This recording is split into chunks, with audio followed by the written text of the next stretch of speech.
அனைவருக்கும் பொதுவான ஆட்சியை நாம் நடத்தி கொண்டிருக்கிறோம்.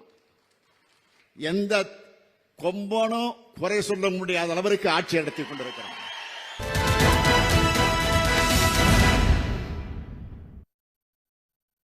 வணக்கம்.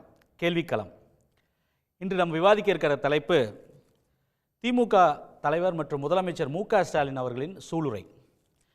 புதிய எதிரியோ பழைய எதிரியோ எந்த கொம்பனாலும் திமுகவை தொட்டுக்கூட பார்க்க முடியாதுன்னு ஒரு சூளுரையை செஞ்சிருக்காரு. அதே வேளையில் தாவேகா தலைவரும் நடிகருமான விஜய் அவர்கள் திருச்சியில் தன்னுடைய சுற்றுப்பயணத்தை துவங்கியிருக்கார். இது குறித்து தான் நாம் இன்று விவாதிக்க இருக்கிறோம். இதற்காக இன்று நம்மோடு இணைகிறார்கள் திமுகவிலிருந்து திரு எழிலரசன், தாவேகாவிலிருந்து திரு ஸ்ரீதர், பத்திரிகையாளர் திரு ஆர்.கே. ராதாகிருஷ்ணன், அரசியல் விமர்சகர்கள் மதுர் சத்யா மற்றும் மணிகண்டன் வீராசாமி. நான் வணக்கம் அனைவருக்கும். திரு எழிலரசன் அவர்கிட்ட ஆரம்பிக்கணும்னு நினைக்கிறேன். புதிய எதிரியோ பழைய எதிரியோ அப்படின்னு ஒரு புதிதாக ஒரு விஷயத்தை டிக்ளேர் பண்ணுறாரு.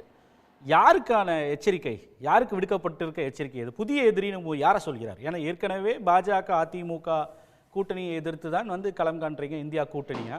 புதிய எதிரின்னு சொல்லி யாரை வரையறுக்கிறார் முதலமைச்சர்? அதே சமயம் இந்த கேள்விக்கும் சேர்த்து பதில் சொல்லிடுங்க. திமுகவினுடைய தேர்தல் வாக்குறுதிகள் எல்லாவற்றையும் பட்டியலிட்டு செய்தீர்களா அப்படின்னு கேள்வி எழுப்பி ஆட்சியை வீழ்த்துவோம் அப்படின்னு சொல்லி திமுகவை வீழ்த்துவோன்னு ஒரு அறைகோவலை விஜய் எடுத்திருக்கார். ஸோ எச்சரிக்கை யாருக்கு விடப்பட்டிருக்கு? திமுக சார்பா, முதல்வர் சார்பா? இங்கு ஒரு பரப்புரை திமுகவுக்கு எதிராக ஆரம்பிக்கப்பட்டிருக்கு. ஸோ திமுக இதை எப்படி எதிர்கொள்ளப் போகிறது? எச்சரிக்கை யாருக்கு விடுத்திருக்கு? முதலில் அனைவருக்கும் வணக்கம். திரு கார்த்திகேயனுக்கும் என்னுடைய வணக்கத்தை முதல்ல தெரிவிச்சுக்கிறேன், வாழ்த்துக்களையும் தெரிவிச்சுக்கிறேன். நெறியாளராக உங்களை சந்திப்பதில் மகிழ்ச்சி அடைகிறேன். பழைய எதிரி புதிய எதிரி இந்த விஷயத்துக்கு ஒரு விளக்கம் கொடுத்தாகணும். பழைய எதிரி அப்படின்னு சொன்னால் திராவிட முன்னேற்ற கழகத்தினுடைய தோற்றத்துக்கு முன்பாக திராவிடர் கழகம் சுயமரியாதை இயக்கம் அந்த காலத்தில் நாங்கள் தொடங்கி வந்த பொழுது எங்களுக்கு பெரிய எதிரியாக இருந்தவர்கள் சமத்துவத்தை யாரெல்லாம் எதிர்த்தார்களோ அவர்களை எல்லாம் நாங்கள் பழைய எதிரியாகத்தான் நாங்கள் கருதி செயல்பட்டு வந்தோம். இது 1972 எம்ஜிஆர் அவர்கள் திமுகவிலேருந்து பிரிந்து போகிற வரைக்கும் அந்த நிலைமை அப்படின்னு வச்சுப்போம். ஏன்னா அது வரையிலும் பொதுவாக திமுகவை பொறுத்தவரை மாநில உரிமை, மொழி உரிமை, சமத்துவத்திற்கான உரிமை, சமூக நீதிக்கான உரிமை, பெண் உரிமை இதை சார்ந்து இயங்கி கொண்டிருக்கக்கூடிய நேரத்தில் மதசார்பற்ற தன்மை இதற்காக இயங்கி கொண்டிருக்கக்கூடிய வேளையில் எம்ஜிஆர் அவர்கள் பிரிந்து செல்கிறார். பிரிந்து சென்ற பிறகு அவரும் என்ன சொல்கிறார், நானும் திமுகலேருந்து வந்தவன் தான், நானும் அண்ணா திமுக, அண்ணாவை நான் படத்தில் கொடியில் வச்சுருக்கேன்னு சொல்லி அப்படி ஒரு இயக்கத்தை தொடங்கி கொண்டு வர்றார். அதுக்கு அண்ணன் வேற ஒரு தத்துவத்தை சொன்னார். அது சரியா தப்பா, அந்த கொள்கைக்குள்ளே என்ன இருந்தது, அவர் கொள்கையே இருந்ததா, அதெல்லாமே ஒரு பக்கம். ஆனால் திமுகவினுடைய எதிராக அதிமுக என்று மட்டுமே செயல்பட்டு கொண்டிருந்தது. திமுக கொண்டு வந்திருக்கக்கூடிய முக்கிய வாய்ந்த திட்டங்களிலெல்லாம் அதிமுக சுணக்கம் காட்டியிருக்கிறது. ஆனால் அதை நீக்கிவிடவில்லை. திமுக கொண்டு வருகிற இடஒதுக்கீட்டை இன்னும் கூடுதலாக்குவதற்கு முயற்சிகள் எடுத்திருக்கிறது, மாறுபடவில்லை. திமுகவினுடைய இருமொழி கொள்கையில் அதிமுக மாறுபடவில்லை. ஆனால் திமுக கொண்டு வந்த தொழில் வளர்ச்சியோ கட்டமைப்பு வசதிகளையோ கல்வி வளர்ச்சியோ அதிமுக காலத்தில் இல்லை என்பது எல்லாருக்கும் தெரியும். இது பழைய எதிரியாக எப்படி பார்த்தோம்னா, முதல்ல அதுக்கு முன்னாடி சமத்துவத்தை எதிர்க்கிறவங்கள, பிறகு திமுகவினுடைய கொள்கையை சார்ந்து இருப்பதைப் போலவே தெரியும். ஆனால் அவர்களும் தமிழ்நாட்டுக்கு சரியான வளர்ச்சியை தரவில்லை என்ற எதிரிகளாக இருந்தார்கள். இப்போ புதிய எதிரிகள் அப்படின்னு சொல்லக்கூடியவங்க பாஜக ஒரு காலத்தில் 1925 ஆர்எஸ்எஸ் தொடங்கி பிறகு அது பஜ்ரங் தளா, பிறகு ஜனசங்கா, இப்படி எல்லா உருவங்களும் மாறி வந்திருக்குன்னு சொன்னாலும் இது வந்திருக்கக்கூடிய உருவங்களில் எல்லாம் அப்பொழுதெல்லாம் சமத்துவத்தை நேரடியாக எதிர்த்தவர்கள், சமூக நீதிக்கு நேராக எதிரானவர்கள். விபி சிங் அவர்கள் கொண்டு வந்த மண்டல் கமிஷனை எதிர்த்து அந்த நேரத்தில் ஆட்சி கவிழ்ப்புக்கு காரணமானவர்கள். அதே போல் அப்போ தான் ரத யாத்திரையை கொண்டு வந்து பிரச்சனையை கொண்டு வருவேன்னு சொன்னவர்கள். இப்படி பல விஷயங்களை செய்தவர்கள் அவர்கள். அப்போல்லாம் சனாதனத்தை ஓங்கி பிடிப்பவர்கள் நாங்கள் தான் அப்படின்னு சொன்னவங்க இப்போ தமிழ்நாட்டில் புதிய கலாச்சாரத்தை சொல்கிறாங்க. நாங்களும் சமத்துவத்துக்கானவங்க, சனாதனம்னா சமத்துவம்னு அர்த்தம், வள்ளுவர் என்ன சொல்லியிருக்கா தெரியுமான்னுவாங்க. வள்ளுவரை வந்து காவி சாயம் பூசத்து, வள்ளலார் எங்களுக்கு தான் சொந்தன்றது. இது எல்லாம் எதை காட்டுகிறது என்றால், இப்போ புதிய போர்வையில் வராங்க. என்னம்மா வர்றாங்கன்னா, நாங்களும் சமத்துவத்துக்கானவங்க, நாங்களும் சமூக நீதிக்கானவங்க, எங்களுக்கு கூட மொழி மேலே பற்று உண்டுன்னுவாங்க. என்ன மொழி மேலே? தாய்மொழி மேலே பற்றுன்னு சொல்லுவாங்க. ஆனால் ஒரே கேள்விதான். அதாவது அப்போ நீங்க வந்து தாவேகாவை வந்து உங்களுடைய புதிய எதிரியாக வந்து நீங்க அடையாளப்படுத்த விரும்பல. இன்னொரு விஷயம், ஏன்னா அதுல முதலமைச்சருடைய இன்றைய கடிதத்தில் ஒரு முக்கியமான விஷயத்தை கோடிட்டு காட்டார். அவர் சொல்லக்கூடிய இன்னொரு விஷயம், கொள்கை இல்லாமல் கூக்குரலிட்டு கலைந்து செல்பவர்கள் அல்ல, மக்களை வந்து தொந்தரவு செய்பவர்கள் அல்ல நாங்கள் அப்படின்னு சொல்கிறார். நீங்கள் பாஜகவோ நீங்கள் வந்து சனாதனம் பற்றி விரிவாக வந்து விவரிச்சிங்க. அப்போ அது ஒரு எதிர்மறை கொள்கையோட இருக்கக்கூடிய ஒரு கட்சி, ஒரு அமைப்பு. ஆனால் கொள்கை இல்லாமல் கூக்குரலிட்டு கூட்டம் கூடி மக்களை வந்து தொந்தரவு செய்பவர்கள் அல்ல திமுக அப்படின்னு வந்து முதலமைச்சரே வந்து சொல்கிறாரு. அப்போ அதை யாரை குறிக்கிறாருன்னு தான் இப்போ ஒரு சந்தேகம் எழுது. ஆம்புலன்ஸை குறுக்கில் விட்டா, ஆம்புலன்ஸ் வந்தால் குறுக்காலையே நிறுத்தி மக்களுக்கு இடையூறு செய்து அடிக்க வரவங்களையும் மக்களுக்கு இடையூறு செய்கிறவங்களையும் என்னன்னு சொல்லலாம்னு நினைப்பீங்க. நான் அப்படி நினச்சோம், உங்களுக்கு வேற மாதிரி தோணுது பொழுது. நீங்க திரும்ப திரும்ப விஜய் கிட்ட அவங்க உங்க பழைய எதிரி தானே, பொறுப்பு இல்ல. அவங்க உங்க பழைய எதிரி தானே. ஆம்புலன்ஸை மதிச்சவர்கள் வந்து உங்க பழைய எதிரி தானே, புதிய எதிரி கிடையாது. கொள்கை இல்ல, நாங்க சொன்னது கொள்கையே இல்லையா உங்களுக்குன்னு கேட்டோம். ஏன் அப்படின்னா, திமுகவிலேருந்து பிரிந்து வந்த போது கூட சில விஷயங்கள மாறுபடாமல் இருந்திருக்காரு. எம்ஜிஆர் அவர்கள் இடஒதுக்கீட்டுக்காக கை கொடுத்தவர், உயர்த்தியவர். எம்ஜிஆர் அவர்கள் ஆர்எஸ்எஸ் இயக்கத்தை எதிர்த்தவர். எம்ஜிஆர் அவர்கள் இருமொழி கொள்கையில உறுதியாக நிற்கணும்னு பார்த்தவர். அப்படிப்பட்ட ஒரு நிலையில் இன்னைக்கு அதிமுகவோட நிலைப்பாடு என்ன?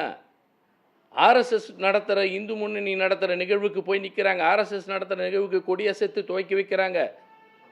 ஆர்எஸ்எஸ்னுடைய தலைவர் திரு மோகன் பகவத் அவர்களுக்கு நினைவு பரிசை வழங்கி கொண்டாடுகிறார்கள். புரிஞ்சுக்கிறேன். கோயில் நிதியில கல்வி நிலையங்களை கட்டலாமான்னு எடப்பாடி பழனிசாமி கேள்வி கேட்கிறாரு. அப்ப என்ன அர்த்தம்? என்ன கொள்கை அவர்களுக்கு? அதிமுகவினுடைய கொள்கை என்ன?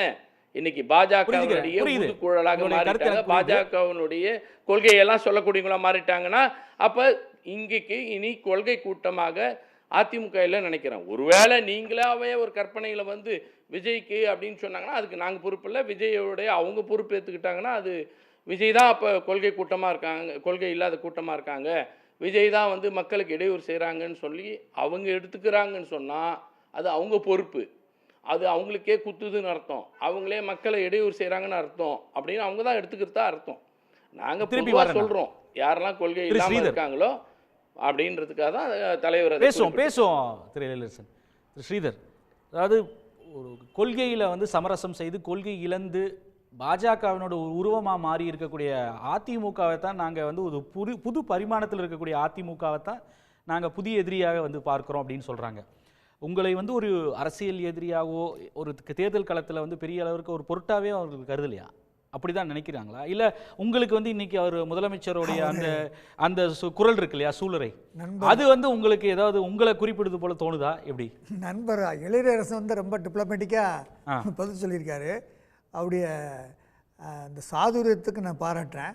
ஆனால் இன்னைக்கு விஜய் சார் அவர்கள் இன்னைக்கு வந்து மக்கள் சந்திப்பு திருச்சியில் நடத்துகிறார். திருச்சியில் நடந்து அவருடைய லான்ச் பண்ணி அந்த கூட்டம் போயிட்டுருக்கு. இமீடியட்டாக அந்த முதலமைச்சருடைய அந்த நியூஸ் வெளியே வருது. அந்த நியூஸ் ஸ்க்ரோல் ஆகிட்டு இருக்கு. டிவியில் நானும் இருக்கேன், பக்கத்தில் 5-6 பேர் இருக்காங்க. அடுத்த ஃபஸ்ட்டு ரெஸ்பாண்ட் பண்ணுறவர் சிஎம் ரெஸ்பாண்ட் பண்ணுறவர் முதலமைச்சர் வந்து அவர் வந்து செப்டம்பர் 17 ஆண்டுதோறும் அவங்க நடக்கக்கூடிய ஒரு ஆனுவல் ஃபெஸ்டிவல் முப்பெரும் விழா, அதுக்கு தொடர்ந்து எழுதிட்டு இருக்காரு. அதுக்கு இன்னைக்கு வந்து ஒரு சில நாட்களுக்கு முன்னாடி ஒரு லெட்டர் எழுதுறாரு. லெட்டர் எழுதுற ரைட்டு, லெட்டர் எழுதுற நான் சொல்ல, நான் தப்புன்னு சொல்லலை, அந்த கண்டென்ட்டை சொல்கிறேன். அந்த கண்டென்ட்டை தான் சொல்கிறேன். அந்த கண்டென்ட் கிளாரிட்டியில் அவர் வந்து சொல்கிறாங்க. இது வந்து இது யார் சொல்கிறது? மக்கள் சொல்கிறாங்க, நான் சொல்லலை. இது டிவி பார்த்துட்டு இருக்கவங்க அவங்க கமெண்ட் சொல்கிறாங்க. மக்கள் தான் சொல்கிறாங்களா? கொள்கையற்ற கூட்டம் கூடி வந்து கலைஞ்சு போயிடுவாங்க அப்படி சொல்லலை. அதாவது உங்களை தான் குறிப்பிடுறதா மக்கள் நினைக்கிறதா? நீங்களே நான் சொல்கிறத கேட்டுட்டு இப்போ நீங்கள் சொல்லுங்கள். அதாவது விஜய் சார் இப்போ தான் வந்து பிரச்சாரத்துக்கு வந்துடுறாரு. உடனே முதலமைச்சர் வந்து இந்த அறிக்கையை கொடுக்குறாரு. உண்மையிலே முதலமைச்சர் பயந்துட்டார் போல அப்படின்னு சிரிக்கிறாங்க. அப்படி என்னன்னா இதுதான் ஜெனரல் கான்செப்ட். அதாவது ஒரு அரசியல் கட்சிகளில் ஜனநாயகத்தில் யார் வேணாலும் வாங்க, யார் வேணாலும் வாங்க, நான் நல்லா செஞ்சுருக்கிறேன், என் கட்சி நல்லா செஞ்சுருக்கு, எங்களுடைய கொள்கை வந்து மக்களுக்கு பிடிச்சிருக்கு, எங்கள் தேர்ந்தெடுக்க போகிறாங்கிற அந்த கான்ஃபிடென்ட்டோடு இருங்க. அதுதான் ஒரு ஆட்சியாளருக்கு அழகு. ஜனநாயகத்தில் எல்லாரும் வருவாங்க. நாங்கள் என்ன சொல்கிறோம், தாவேக்கு என்ன சொல்லுது, தலைவர் என்ன சொல்கிறாரு, நாங்கள் வர்றோம், நாங்கள் வந்து உள்ளதைத்தான் சொல்லுவோம், மிகைப்படுத்தி சொல்ல மாட்டோம், என்ன செய்ய முடியுமோ அதைத்தான் சொல்லுவோம். அந்த அடிப்படை அடிப்படை வசதிகளை நாங்கள் வந்து இந்த பெரிய யானையை குதிரையாக்கல, குதிரை யானையாக்கல நாங்கள் பேசலை, வார்த்தை ஜாலங்கள் பேசலை, ஜார்கானில் பேசலை. என்ன சொல்கிறோம், சிம்பிளிஃபை பண்ணி எங்களால் என்ன முடியுமோ, எதை செய்ய முடியுமோ அதை செய்வோம். அடிப்படை வசதிகளுக்கு முன்னுரிமை கொடுப்போம், அதில் காம்ப்ரமைஸ் இல்லை. பெண்களுடைய பாதுகாப்பை உறுதி செய்வோம், சட்டம் ஒழுங்கை பேணி கேட்போம். இதுதான் basic nature for any democratic state. இதை சொல்லாத ஒரு அரசியல் கட்சி இருக்கா இந்தியாவில்? இல்லை, அது நீங்கள் சொல்கிறாங்க, சொல்லாட்டில் இருக்கலாம். அதான் சொன்னேன், தி ரெட்டாரிக் ஸ்பீச்சும் இந்த சொல்லாலும் ஜார்க்கண்டோட இந்த அடுக்குமொழிகளும் தவிர்த்துட்டு மக்கள் எதிர்பார்க்குறது என்ன தெரியுமா, நீங்கள் பெருசாக செய்ய வேண்டிய ஐயா, நீங்கள் எங்களுக்கு அடிப்படை வசதி, அன்றாட பிரச்சனைகள், பாதுகாப்பான ஒரு வாழ்க்கை, நிம்மதியான ஒரு உறக்கம், இதுதாங்க எங்களுக்கு வேணும்னு எது இன்வேரியபிளாக all section of the people எல்லோரும், நீங்களும் நானும் கிராஸ் ரூட் லெவலில் நீங்கள் போய் பார்க்க கேட்டேன்னா ஒரே கான்சன்ஸ் இதுதான். அதாவது மக்களுக்கு அடிப்படை தேவைகளை நீங்கள் கொடுங்க, மற்றதெல்லாம் எக்ஸ்ட்ரா போனஸ் நீங்கள் கொடுக்குறது உங்களுடைய எஃபெக்ட், அதை செய்யுங்கன்னு சொல்கிறோம். அதை செய்யாதனால தான் அந்த வெற்றியிட திருப்பதற்காக நான் வரேன், நான் அதை செய்கிறேன். I am determined. நான் இது பெருசாக செய்யலை, நான் அதெல்லாம் பெரிய பெரிய வார்த்தை. உங்கள் முதல் சுற்று கருத்தை நான் எடுத்துக்கிறேன், திருப்பி பேசுவோம். திரு ஆர்கே, எங்களை தான் குறிக்கிறாங்கன்னு வந்து அவரே மக்கள் நினைக்கிறாங்களாம். அது தாவேக்காவை தான் வந்து முதலமைச்சர் சொல்லியிருக்காரு, கொள்கை இல்லாத கூட்டம், கூடி கலைவார்கள், கூக்குரலிடுவார்கள்னு மக்கள் நினைக்கிறாங்க, அவங்கள பார்த்து அஞ்சிட்டாங்க, அதனால தான் அப்படி சொல்கிறாரு அப்படின்னு சொல்கிறார். நீங்கள் செய்து மக்களுக்கு செஞ்சுட்டு கேளுங்க, நாங்கள் செய்யறதுக்கு ஒரு திட்டம் வச்சுருக்கோம் அப்படின்னு சொல்கிறாங்க. நீங்கள் பார்த்துருப்பீங்க, நீங்கள் த்ரூ அவுட் த டே என்ன நடந்தது, எப்படி அந்த நிகழ்வு இருந்துச்சுன்னு பார்த்துருப்பீங்க, அவருடைய பேச்சை முழுமையாக கவனிச்சிருப்பீங்க. ஒரு அஸ் அ சீனியர் ஜேர்னலிஸ்ட் நீங்கள் இதை எப்படி டீகோட் பண்ணுறீங்க? திருச்சி ஸ்தம்பித்தது மாபெரும் வெற்றி. அதாவது நீங்கள் ஒரு கூட்டத்தை வந்து ஒரு ஊரில் நடக்கும்போது அந்த ஊரே அப்படியே நிற்கணும், அதுதான் அதனுடைய ஒரு இலக்கு. அது நின்றுவிட்டால் உங்களுடைய கூட்டம் வந்து உங்களுடைய நோக்கம் வந்து வெற்றி அடைஞ்சதாக அரசியல் கட்சிகள் வந்து பொதுவாகவே பேசுகிற ஒரு பேச்சு இருக்கிறது. அதாவது மக்களுக்கு தெரியவில்லை என்றால் கூட, அன்று வரை தெரியவில்லை என்ற கூட, என்னுடைய நண்பர்கள் கூட கிளம்பி போயிருக்கிறாங்க. இன்றைக்கி வந்து ஆல்ஃப்ரெட் ரோமியோ என்ற என்னுடைய நண்பருடைய திருமணம் அங்கே, அவருக்கு வாழ்த்துக்கள். முதல்ல திருச்சியில் எத்தனை பேருக்கு போய் சேர முடிஞ்சுன்னு தெரியல. பெரிய ஆக்டிவிஸ்ட் அவர், ஈழத்தமிழர்களுக்காக இங்கே இலங்கையில் இருந்து இங்கே வாழுகின்ற ஈழத்தமிழர்களுக்காக வேலை செய்து கொண்டிருக்கிறவர். அப்போ நிறைய பேருக்கு அங்கே போய் சேரவே முடியல. அப்போ அந்த நகரம் ஸ்தம்பித்தது, அதனால தாவேக ஒரு பெரிய இம்பேக்டை கிரியேட் பண்ணிச்சுன்னு நிறைய பேர் கருதக்கூடும். இதே வந்து ஒரு பெரிய ஒரு இன்கன்வீனியன்ஸாக கூட பார்க்கக்கூடும். இது ஒரு பக்கம் இருக்கிறது. ஆனால் அந்த ஒரு இம்பேக்டில் நாம் பார்த்த விஷயங்கள், அது வந்து அந்த பேரிகேடை தள்ளி போட்டு ஓடுகின்ற பசங்கள், அது ஏர்போர்ட்லேயும் சரி பாக்கி இருக்கின்ற இடங்கள்லையும் சரி நான் பார்த்த விஷயங்கள் என்று பார்க்கும்போது இந்த மாதிரி ஒரு ரியாக்ஷன் வந்து ஒரு கட்சி இடமும் நாம் வந்து இதுவரை கண்டது கிடையாது என்பது தான் உண்மை நிலையாக இருக்கிறது. அப்போ இளைஞர்களை ரீச் பண்ணுறதுக்கு பாக்கி இருக்கின்ற அரசியல் கட்சிகள் வந்து முடியவில்லையா, தவறிவிட்டதா என்ற கேள்வி இருக்கிறது. இது வந்து பெரும்பாலும் என்னை பொறுத்தவரை 18 வயசுக்கு குறைவாக இருக்கின்ற பசங்கள் வந்து நிறையா இருக்கிறதாகத்தான் எனக்கு தெரிகிறது. அந்த காட்சிகள் நான் நிறைய வீடியோஸுக்கு வந்து பார்த்தேன். அதில் எல்லாம் தென்படுகின்ற விஷயம் என்னவென்றால், இது ஒரு நடிகரை பார்த்து ஓடுகின்ற ஒரு கூட்டமாக பல இடத்துல தென்படுகிறது. நிச்சயமாக வருங்கால வாக்காளர்களாக கூட இருக்கலாம். ஆனால் இந்த ஒரு கிரேஸ், இந்த ஒரு ஃப்ரெண்ட்ஸி என்பது வந்து எந்த அளவுக்கு அது வந்து ஒரு அரசியல் கட்சிக்கு அது எந்த அளவுக்கு நன்றாக இருக்கும் என்று எனக்கு ஒரு ஆர்வ மிகுதி அவருக்கு இருக்கக்கூடிய, அவரோட அரசியலுக்கு இருக்கக்கூடிய ஒரு ஆதரவு அப்படின்னு நம்ம பார்க்க முடியாதா? அது அவங்க சொல்றாங்களே, அதை வந்து நாங்கள் பேரிகேடை உடைச்சிட்டு ஏர்போர்ட்டுக்குள்ள குதிச்சதெல்லாம் வந்து அவ்வளோ ஒரு எந்தூசியாசம் இருக்கு அவரோட அரசியலை கேட்கறதுக்கு, இல்லை அவரோட அரசியலை புரிந்து கொள்வதற்காக இருக்கக்கூடிய ஒரு ஆவல்னு எடுத்துக்கிறதா, இல்லை இது வந்து ஹெல்த்தியான ஒரு எந்தூசியாசமா, இது உண்மையிலேயே ஆரோக்கியமானதா, எப்படி அதை புரிஞ்சுக்கிறது? இல்லை, இது நிச்சயமாக நாம் வந்து ரொம்ப தீவிரமாக பார்க்க வேண்டிய ஒரு விஷயமா இருக்கிறது. அதாவது நிச்சயமாக நீங்கள் சொல்கிற விஷயம், அதாவது இந்த பேரிகேடை தளர்த்தி விட்டு அங்கே ஓடி கும்பல் சேருவதெல்லாம் புதிய விஷயம் கிடையாது. ஒரு அரசியல் கட்சிக்கு அது புதிய விஷயம் கிடையாது. பட் ஒரு ஏர்போர்ட் மாதிரி இருக்கின்ற ஹை செக்யூரிட்டி ஏரியாஸில் அது பதட்டம் நிலவுகின்ற ஒரு சூழ்நிலையாக மாறிவிடக்கூடிய அந்த வாய்ப்பு இருக்கிறதுனால நிச்சயமாக அந்த கட்சி வந்து அந்த நண்பர்களை, இந்த தொண்டர்களை, இல்லை என்றால் அந்த குழந்தைகளை வந்து கட்டுப்பாட்டில் வைத்திருக்க வேண்டும். அது லோக்கல் இருக்கின்ற ஆர்கனைசர் தான் செய்ய வேண்டும் என்று நான் கருதுகிறேன். அது இல்லை என்றால் உங்களுக்கும் ஒரு கும்பலுக்கும் வித்தியாசம் கிடையாது. அதாவது ஒரு ஃப்ரெண்ட்ஸி, மாப் ஃப்ரெண்ட்ஸின்னு பார்த்தோம். இப்போ நேபாளில் பார்த்தோம்ல, முந்தானத்து பார்த்தோம், அதுக்கு முன்னால் பார்த்தோம். அந்த மாதிரியான ஒரு கும்பல், ஒரு இடத்துக்கு ஓடி செல்கின்ற, நகர்ந்து செல்கின்ற ஒரு கும்பலுக்கும் ஒரு அரசியல் கட்சிக்கும் பல வித்தியாசங்கள் இருக்கிறது. அந்த வித்தியாசம் வந்து நான் இன்னைக்கு வந்து திருச்சியில் காணவில்லை. ஏன்னா இது வந்து அதிகரித்து கொண்டே வருகிறது. இது வந்து போன முறை நான் விக்கிரவாண்டியில் நான் போயிருந்தேன், மதுரையில் நான் பார்த்தோம். நான் மதுரைக்கு செல்லவில்லை, ஆனால் மதுரையில் நான் பார்த்தோம். ஆனால் இது 2 இடத்துலையும் வந்து விக்கிரவாண்டியில் இருந்த அந்த அளவுக்கு அங்கே ஒரு கட்டுப்பாடு இருந்தது. டெஃபினட்டாக நான் பார்த்தேன். பல இடங்களில் வந்து அவர்கள் வந்து வண்டியை நிறுத்திவிட்டு ரெகுலேட் பண்ணிட்டு இருந்தார்கள். ஒருவேளை கலெக்டருடைய இல்லை என்றால் எஸ்பியினுடைய அந்த சாதுரியமாக இதை மாற்றணும், ஆனால் அந்த கட்சியுடைய தலைமை வந்து அதை சரி செய்யணும் கிடையாது அப்படின்ற விஷயத்தை பதிவு பண்றீங்க, புரிஞ்சுக்க முடியுது. அந்த தொண்டர்களுடைய நடவடிக்கையை பத்தி நம்ம விமர்சிக்கிறோம், அதுல ஒரு மாற்றம் வேணும்னு எதிர்பார்க்கிறோம், ஒரு மாப் ஃப்ரெண்ட்ஸி இருக்கக்கூடாதுன்னு. அவர் பேசிய அரசியல் எப்படி நீங்க புரிஞ்சுக்கிறீங்க?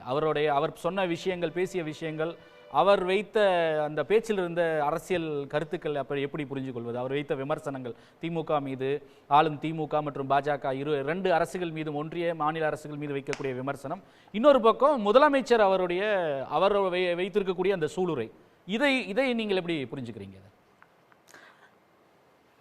இல்லை, விஜய் வச்ச விமர்சனத்தை பற்றி நான் ஃபர்ஸ்ட் சொல்லிடுறேன். விஜய் வச்ச விமர்சனம் வந்து அது நிச்சயமாக அங்கே ஒரு ஸ்பேஸ் இருக்கிறது. ஏனென்றால் அண்ணாமலை வந்து கடாபுடான்னு பயங்கரமாக வாயில் வந்ததெல்லாம் சொல்லிட்டு இருந்தார். ஏன்னா டிஎம்கே ஃபைல்ஸு, கலைஞர் ஃபைல்ஸ் அப்படி இப்படிலாம் ஏதோ சொல்லி பயங்கரமாக நான் நாளைக்கு ரிலீஸ் பண்ண போகிறேன், இப்போ மிட் நைட்டில் ரிலீஸ் பண்ண போகிறேன்லாம் சொல்லிட்டு பயங்கரமாக ஒரு சீன் போட்டார். அதில் இப்போ கேஸ் எல்லாம் போய் கொண்டு இருக்கிறது. ஏனென்றால் அது ஒன்றுமே கிடையாது, ஒரு வெத்து மேட்டர்னு நமக்கு அனைவருக்கும் தெரியும். ஆனால் அந்த ஒரு எதிர்ப்பு இருந்தது இல்லையா, திமுகவுக்கு எதிராக இருந்தால் அந்த ஒரு எதிர்ப்பு வந்து வேற யாருனாலே அந்த ஸ்பேஸ் வந்து ஆக்குபை பண்ண முடியல. இன்னைக்கு குறிப்பாக சொன்னீங்கன்னா எடப்பாடி பழனிசாமினால் கூட ஆக்குபை பண்ண முடியல. அந்த இடத்துக்கு வந்து இன்னைக்கு வந்து விஜய் வந்து நிற்கிறார் என்று பார்க்கும்போது நிச்சயமாகவே திமுகவுக்கு ஒரு சேலஞ்சாக, அது அட்லீஸ்ட் ஒரு ஏர்வேவ்ஸ் எடுக்கின்ற சோஷியல் மீடியாவில் வந்து தங்கி நிற்கின்ற ஒரு நபராக இருக்கும்போது திமுகவை கேள்வி கேட்கக்கூடிய ஒரு நபராக இன்னைக்கு வந்து விஜய் இருக்கிறார். அந்த அளவுக்கு வந்து வாழ்த்துக்கள், பாராட்டுகள். நிச்சயமாக அந்த கேள்விகள் கேட்க வேண்டிய கேள்வி தான். நீங்கள் வந்து உங்கள் ப்ராமிஸ் நிறைவேற்றிட்டீங்களா?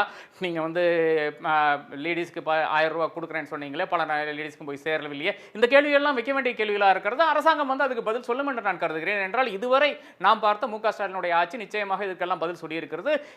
விஜய்க்கு என்று பதில் இல்லை, பட் நிச்சயமாக அதுக்காக பதில் வரும் என்று நான் கருதுகிறேன். அதை தாண்டி மு க ஸ்டாலினுடைய அந்த சூளுரை என்பது அதில் அர்த்தம் இருக்கிறது. அதனால தான் நான் இவ்வளோ எக்ஸ்பிளைன் பண்ணுறேன். அதாவது ஒரு கொள்கையற்ற ஒரு கும்பல் என்று சித்தரிக்கும் போது அதனுடைய பிரச்சனை எங்கே வருதுன்னு பார்த்தீங்கன்னா, அந்த ஒழுங்கற்ற ஒரு தன்மை தான் அதுக்கு வந்து என்னை பொறுத்தளவில் ரொம்ப வருத்தமாக இருக்கிறது, வேதனையாக இருக்கிறது. பார்க்கறதுக்கு இது அரசியல் கட்சிக்கு நல்லதில்லை என்று நான் கருதுகிறேன். அது எந்த அளவுக்கு வந்து விஜய்க்கு கண்ட்ரோல் பண்ண முடியும் கூட எனக்கு தெரியல. இப்போ இருக்கின்ற இந்த சூழ்நிலையில் எவ்வளோ செய்ய முடியும்னு எனக்கு தெரியல. அப்போ இது எப்படி வந்து ஒரு ஃப்ரேம் ஒர்க்குள்ளாத இந்த இளைஞர்களை கொண்டு வர முடியும் என்ற விஷயம் இருக்கிறது. என்னை பொறுத்தளவில் பாக்கி இருக்கின்ற அரசியல் கட்சிகள் ஒரு கட்சியினாலும் இந்த அளவுக்கு வந்து இளைஞர்களை ஈர்க்க முடியவில்லை. Okay, accepted. பட் இந்த வருகின்ற இளைஞர்கள் பூரா வந்து விஜயை தொட வேண்டும், விஜய் அருகில் நின்று படம் எடுக்க வேண்டும், விஜய் கூட ஒரு வார்த்தை உரையாட வேண்டும் என்ற அந்த நோக்கத்தோடு வரும்போது தான் இந்த பிரச்சனைகள் வருகிறது. அதாவது விஜய் சொல்லுகின்ற விஷயங்களுக்கு நாம் பார்த்தோம் பல இடங்கள், அந்த பேச்சினுடைய நடுவில் நாம் பார்த்தோம். விஜய் பேசிக்கொண்டிருக்கிறார், அங்கே வந்து ஆரவாரங்கள் எழுந்த வண்ணம் இருக்கிறது. யாரும் அந்த பேச்சை வந்து கவனிக்கிற மாதிரி தெரியல. ஒவ்வொரு அரசியல் கட்சியினுடைய நிகழ்வுகளிலும் இந்த பிரச்சனை இருக்கத்தான் செய்யும். ஒரே ஒன்று சார், தாராளமா. அதாவது ஒரு மெடிசின்ஸ் கொடுக்கும்போது ஒரு டாக்டருக்கு தான் தெரியும் இது எப்படி சைடு எஃபெக்ட் இருக்கணும். So he is the competent party.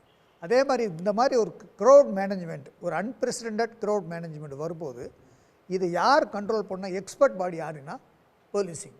அதான் எஃபெக்டிவ் போலீஸ் பண்ணுறது. அப்போ என்ன பண்ணணும்னா கண்டிஜென்சி பிளான் வச்சுருக்கணும். நீங்கள் எத்தனை கண்டிஷன்ஸ் போட்டாலும், அரசியல் கட்சிகளுக்கு எத்தனையோ ஸ்டிப்புலேட்டட் கண்டிஷன்ஸ் கொடுத்துருந்தாலும், it is the responsibility of the state. அந்த போலீஸ் வந்து என்ன பண்ணணும், போலீஸ் ஆக்ட் பண்ணாதான் வந்து இது எந்த கட்சிக்கு இல்லாத மாதிரி எங்க மீது அடக்குமுறை செய்வீங்கன்னு சொல்றீங்க. சொல்றேன். அது இல்லாமல் அந்த மாதிரி இருக்கும்போது ஒரு கண்டிஜென்சி வரும்போது ஒரு ஆம்புலன்ஸ் வரணும், ஒரு ஃபயர் சர்வீஸ் வண்டி வரணும், ஒரு இதெல்லாம் நீங்க வந்து சார், ready பண்ணி அதெல்லாம் கரெக்ட் ரெண்டு- சார். ரெண்டு- ஆனா அவர் அவருக்கு கேட்கக்கூடிய ஒரே கேள்வி, இதை டிசிப்ளின் பண்ண வேண்டியது பிரதான கடமை வந்து கட்சி தலைவருக்கு, கட்சி நிர்வாகத்துக்கு தானே அதாவது இருக்கு. வந்து நீங்க வந்து you are நல்ல passing the buck. நல்ல- நீங்க என்ன நல்ல- சொல்றீங்கன்னா நல்ல அரசு சரி, அப்ப அரசு வந்து கட்டி எல்லை மீறி வந்து இது பேரிகேட உடைச்சு உள்ள போறாங்கன்னா லத்தி சார்ஜ் பண்ணா ஒத்துக்குவீங்களா? அதாவது இருக்கிற கேடட்ஸ் வச்சு அங்க கிரௌட கண்ட்ரோல் பண்றோம். எங்களுடைய இருக்கிற கேடட்ஸ் வச்சு நாங்க 6 கண்டிக்கு மேல வர வேண்டாம். இப்ப நாங்களாம் கூட அங்க போக முடியல. எல்லா ஆபீஸ் பேரண்ட்ஸுமே எழிலரசன் ஏதோ ஒரு கருத்து சொல்ல விரும்புறாரு. எல்லா ஆபீஸுமே சென்னையில தான் இருக்கும். கேடட்ஸ் கூட அங்க போக முடியல. புரியுது. திரு எழிலரசன் ஏதோ ஒரு கருத்து சொல்றீங்க. அதாவது அரசும் காவல்துறையும் தான் கட்டுப்படுத்த வேண்டும்னு சொல்லும்போது அரசும் காவல்துறையும் விதிக்கக்கூடிய விதிமுறைகளை பின்பற்ற வேண்டும்.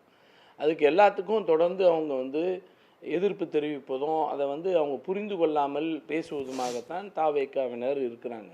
அதனால் அது வந்து ஒரு பக்கம். ஆனால் காவல்துறை எடுக்கக்கூடிய எந்த முடிவுகளுக்கும் தாண்டி கடந்து ஒரு இயக்கத்தினுடைய பொறுப்பாளர்கள் தான் அதை கட்டுப்படுத்துவதற்கு ஒத்துழைப்பு தர வேண்டும். எப்பொழுதுமே அதான் நடக்கும்.